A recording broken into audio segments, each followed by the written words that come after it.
Bienvenue chez Hélène Mignot-Wouters. D'accord. Voilà. C'est quoi Hélène Mignot-Wouters? Alors, c'est le nom de ma future entreprise qui sera créée d'ici quelques mois. Voilà, au terme de la formation Tori que j'ai démarrée au mois d'octobre. Très bien. Voilà. Et donc, tu prépares le CAP. Ben, dis donc, en parlant de ça, il faut que je te donne tes trucs. On est d'accord. ce serait utile. Je suis venue pour ça. Je vous accueille chez moi. On va voir ton atelier. Donc, c'est ton atelier pour le moment.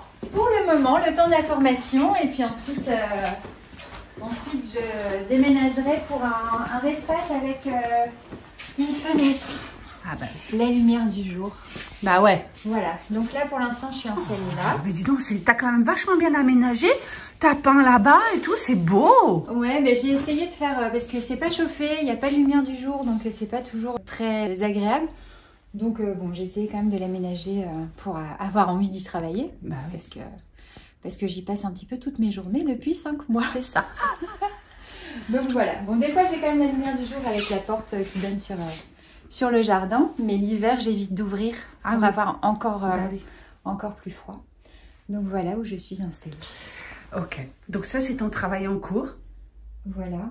Je tâte les bourrelets parce que comme j'ai constaté chez certaines c'était pas assez tendu. Mais toi c'est bon, tu as parfaitement compris les tensions. C'est parfait. Vous êtes bien prête pour l'examen ma petite dame. Sont bien comme il faut. Ouais, nickel. Bon Hélène, qu'est-ce que tu faisais avant de... Pourquoi est-ce que tu as décidé de changer de vie? Alors, pourquoi j'ai décidé de changer de vie? J'ai changé de vie plusieurs fois, moi. Parce que j'aime bien me lancer des nouveaux défis. Et en fait, j'ai toujours voulu travailler de mes mains. C'est quelque chose, en fait, avec le temps qui se renforce. Donc au début, j'ai fait des études comme beaucoup, où j'avais un poste où j'étais tout le temps derrière un ordinateur. J'ai vécu des super belles expériences. Mais, tu faisais quoi? Alors j'étais gestionnaire dans une centrale d'achat textile. Ah, j'étais aussi dans le textile. Dans le textile. Mais donc là, c'était de l'habillement. Et donc c'était pour une chaîne de magasins et je travaillais à la centrale d'achat et j'étais gestionnaire. Et puis voilà, l'appel de mes mains s'est fait au bout de quelques temps. J'ai travaillé chez mon mari un petit peu. Donc, Maïditex. Tout à fait. Si vous ne savez pas ce que c'est Maïditex, vous verrez le petit reportage qu'on a fait tout à l'heure dans l'entreprise. Voilà, et donc là j'ai fait un petit peu de tout, du développement produit, de la comptabilité aussi, de la gestion, etc. Enfin une expérience très diversifiée. Et puis ensuite je me suis dit mais j'ai envie de travailler de mes mains. Et donc je suis devenue modéliste.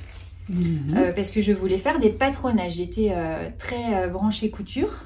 J'étais branchée ameublement aussi, mais le métier de tapissier m'attirait déjà, mais c'était compliqué de me former. Je ne connaissais pas Tori. Tori n'existait pas encore et il fallait que je parte loin de chez moi. Avec 3 enfants, c'était compliqué, donc j'ai pas pu envisager cette reconversion-là. Donc je suis partie plus dans le modélisme. J'ai fait ça pendant 5 ans. Et puis en fait, je me suis encore une fois retrouvée derrière un ordinateur. L'année dernière, je me suis dit non mais il faut vraiment que j'arrive à travailler de mes mains.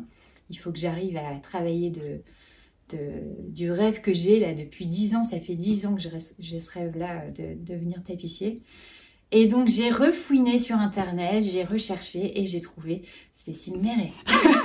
Mais c'est marrant parce que du coup tu te retrouves de nouveau derrière l'ordinateur à regarder des vidéos. Ouais, mais beaucoup moins quand même, beaucoup moins. Et puis je suis pas installée tranquillement derrière mon bureau quand je regarde les vidéos.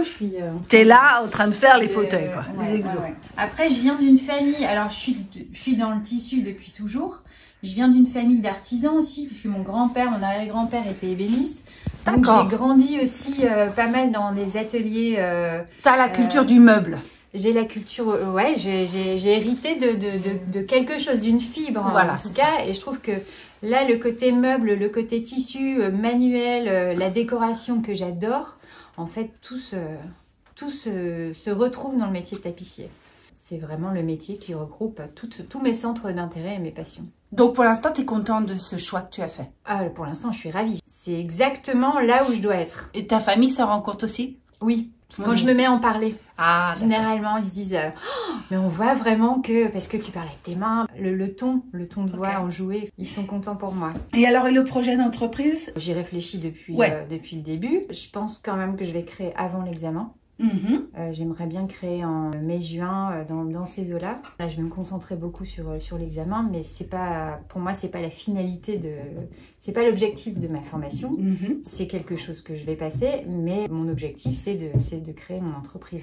Et alors, mon objectif premier. Et tu as une idée de la couleur de ce que tu vas faire, de la manière, de ce que tu vas proposer, tout ça? Alors, j'ai envie de travailler avec des particuliers pour refaire leur siège en méthode traditionnelle, d'utiliser des beaux tissus, de travailler avec des tissus d'éditeurs de qualité. J'ai vraiment envie de proposer une prestation de qualité. J'ai aussi dans un coin de ma tête l'envie de créer une marque où je puisse fabriquer des produits, éventuellement recycler des chaises pour vendre des produits finis, des coussins, des poufs. J'ai plein d'idées, je fourmille d'idées et j'ai très envie de développer une gamme de produits que je vendrai sous un nom de marque via internet. C'est ça. C'est un petit peu la couleur que je voudrais donner à mon projet. Super. Rénovation et décoration.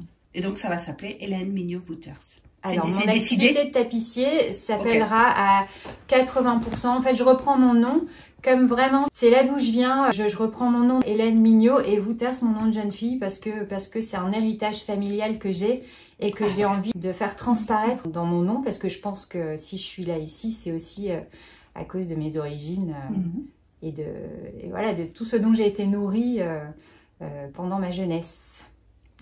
Bon, en tous les cas, on te souhaite une belle réussite et tout pour le projet général et évidemment pour l'examen. Mais bon, je pense que vu ce que tu fais déjà, il n'y a pas tellement de raisons que ça n'aille pas. Je suis confiante. Merci. Voilà. Je suis peut-être moins confiante que toi, mais si tu le dis. Non, il faut encore que je travaille pas mal pour l'examen, mais c'est du plaisir. Donc finalement, c'est du travail plaisir, quoi.